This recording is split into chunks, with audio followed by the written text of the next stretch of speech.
በስመ አብ ወወልድ ወመንፈስ ቅዱስ አሐዱ አምላክ አሜን። ስንክሳር ዘወርሃ መጋቢት ዕለት 7 መጋቢት። በዛ ዕለት እዚያ ፊልሞንን አብላኒዮስን ቅዱሳን ሰማዕትነት ተቀበሉ። እዚ ቅዱስ ፊልሞን ንአርያኖስ ገዛኢ እንደናው ይደርፈሉ ነበረ። አብላኒዮስ ደራፋይ እውን ንፊልሞን ዓድኩ እዩ። ክልቲኦም ከዓ ሰማዕትነት ክቅበሉ ፈተው። ፊልሞን ደራፋይ ክዳኑ ንአብላኒዮስ ሂቡ ልብሲ አብላኒዮስ ተኸዲኑ ናብቲ መኮንን አትዩ ምስጋና ንዑ ይኹን ብጎይታና ኢየሱስ ክርስቶስ ተአመነ። መኮንን ከዓ ብዛዕባ እዚ ተቆጥዐ። ናቡ ጠመተ እሞ አብላኒዮስ መዓንዝር ከም ዝኾነ ፈለጠ። ብፊልሞን ከዓ ሓዘነ። ሽዑ ብኹናት ገይሮም ንፊልሞን ወግእዎ እሞ አዕረፈ። እቲ መኮንን መሊሱ ተቆጥዐ። ንቅዱስ አብላኒዮስ ከዓ ብኹናት ክወግእዎ አዘዘ። ሓንቲ ሸኻል ነቲ መኮንን ናብ ዓይኑ ተመልሰት አንቆረታ ድማ። ቅዱስ ፊልሞንን አብላኒዮስን ከዓ ተጋድሎኦም ፈጺሞም አኽሊል ሰማዕትነት ተቀበሉ። በረኸቶም ምሳና ይኹን ዘለዓለም ዓለም አሜን። ሰላም ለአብላኒዮስ ክርስቲያናዊ እምንእሱ ዘፊልሞን ጸጋ እንተተውበ በልብሱ በበሊህ ሰይፍ እምድህረ ተመትረ ርእሱ ምታረ ስጋሁ ሰበተቀበለ ለፈውሱ ምክንያተ ሚጠት ኮነቶ ልዕሉ እምርኩሱ። ሰላም ንአብላኒዮስ ክርስቲያናዊ ካብ ንእሱ ናይ ፊልሞን ጸጋ ዝተዋህበ ብልብሱ ብበሊሕ ሰይፊ ድሕሪ ምቑላጾም ንርእሱ ቁራጽ ስግኡ ምስ ተቐበላ ንፈውሱ ምኽንያት ምምላስ ኮነቶ ንኸሓዲ ካብ ርኽሱ። በዛ ዕለት እዚኣ ቴዎድሮስ ጻድቕ ንጉስ አዕረፈ። በረኸቱ ምሳና ይኹን ዘለዓለም ዓለም አሜን። በዛ ዕለት እዚኣ ቅዱስ ቴዎዶጦስ ብሰማዕትነት ሞተ። እዚ ቅዱስ ካብ ሃገረ ገላትያ እዩ። ብፍርሃት እግዚአብሔር ብተግሳጽን ዓበየ። ክርስቲያን ከም ዝኾነ ከዓ ኣብ ገዛኢ ከሰስዎ። ገዛኢ ከዓ ኣሲሮም ናብኡ ከምጽዎ አዘዘ።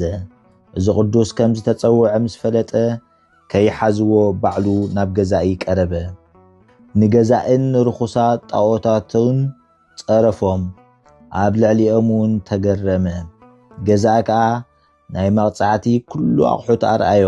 ንኣማልኽቲ ሰው ኢሉ ኣገደዶ። ምጭካኑ ምስ ረአየ ክሰቕልዎ እሞ ጎድኑ ሰንጢቖም ናይ ውሽጢ ኣካላቱ ክሳዕ ዝርአ ክገብርዎ አዘዘ። ከምኡ ገበርዎ እሞ ካብኡ ከዓ ናብ ቤት ማእሰርቲ ኣእተውዎ። ሙማት ምስ ኣበዮም ደጊሞም ናብ ቤት ማእሰርቲ ኣእተውዎ። ካብ ኣውፂኦም ከዓ ኣብ ኦም ሰቐልዎ። ነቲ ኣቕሳሉ መሊሶም ጎዳዲኦም ኣሐደስዎ። ጎድኑ እውን ሰንጠቕዎ። ንሱ ግና ነዚ ኩሉ መቕጻዕቲ ስቅያትን ከም ወላ ሓደ ነገር ከም ዘይኮነ ቆጸሮ። ልቡ ብፍቕሪ እግዚአብሔር ተወጊኡ ስለ ዝነበረ ኣዕይንቱ ድማ ናብ ላዕሊ ጥምታ ነበራ። ገዛኢ ጭከነኡ ምስ ረአየ ብሰይፊ ቆርጽዎ አዘዘ። ቅዱስ ቴዎዶጦስ ከም ዝስየፍ ምስ ሰምዐ ተሓጒሱ ወፀ። ናብ እግዚአብሔር ከዓ ጸለየ፣ ለመነ፣ ማለደ። ኦ ጎይታይ ኢየሱስ ክርስቶስ ምስጋና ናትካ ዝኾነ እመስግነካ ኣለኹ። ካብ ኩሉ ዝስዕበኒ ክፉእ ስለ ዝሓለኻኒ ነቶም ኣብ ልዕለይ ዝትንስኡ ናብ ገሃነብ ኣጽደፍካዮም። ንዓይ ከዓ ካብ ዓንቀጽ ሞት ኣልዓልካ ንበለ። እዚ ምስ በለ ተንበርከኸ። እቲ ወታደር ከዓ ነዚ ቅዱስ ዓይኑ ዝሽፍነሉ ሓደ መሸፈኒ ኣምጽኣሉ። ንሱ ግና እዚስ ነቶም ንሞት ዝፈርህዋ እዩ። ኣነ ግና ምእንቲ ፍቕሪ ጎይታ ኢየሱስ ክርስቶስ ሞት ኣይፈርህን እየ። ምስጋና ንዑ ይኹን በለ። እቲ ወታደር ሰይፉ መሊሑ ክብርቲ ክሳዱ ቆረጸ። በዚ ከዓ ሰማዕትነት ፈጸመ። በረኸቱ ምሳና ትኹን ዘለዓለም ዓለም አሜን። ሰላም ለቴዎዶጦስ ለገላትያ በአውዳ ዘሰረጸ ከመ ጽጌረዳ ይተአውቆ ሕማም ወለስቃያ ስምዐ ከብዳ ደቂቀ አቴና ወለአርጤምስ ውሉዳ ዘይቀዝፍዎ በይቡስ አነዳ።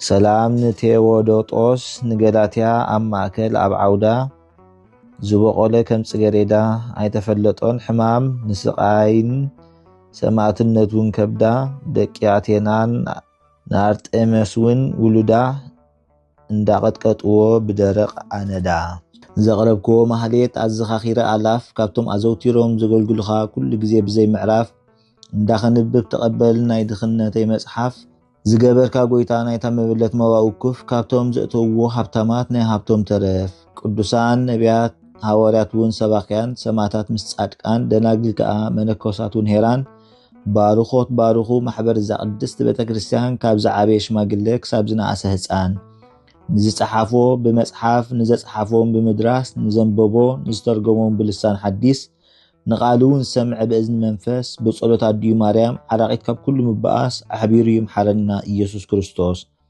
ሰላም ንዓኻትኩም ጻድቃን ምስ ሰማይት ዘዕረፍኩም በዛሎም ዕለት ንዓለም ዘሰነፍኩም ይኹም ንስኹም ብኩሉ ትዕግስት ኣብ ቅድሚ ፈጣሪ ለምኑ ንኩሉ ሰዓት ኣብ ቅድሚ ፈጣሪ ለምኑ ብኩሉ ሰዓት ብዘይካ ንስሓን ዓናከ ይወስደና ሞት ሰላም ንዓኻትኩም ናይ ዛዕለት እዚኣ ጻድቃን ኩልኹም ሰቡትን ኣንስትን በብኣስማትኩም ቅዱሳን ሰማይን ምድርን ማሕበር ስላሴ ንስኹም ምእንቲ ማርያም ኣድዩ ዘክሩና ብጸሎትኩም ንኽትሕልውና ተማሕጺና ኣለና ብናይ ክርስቶስ ደም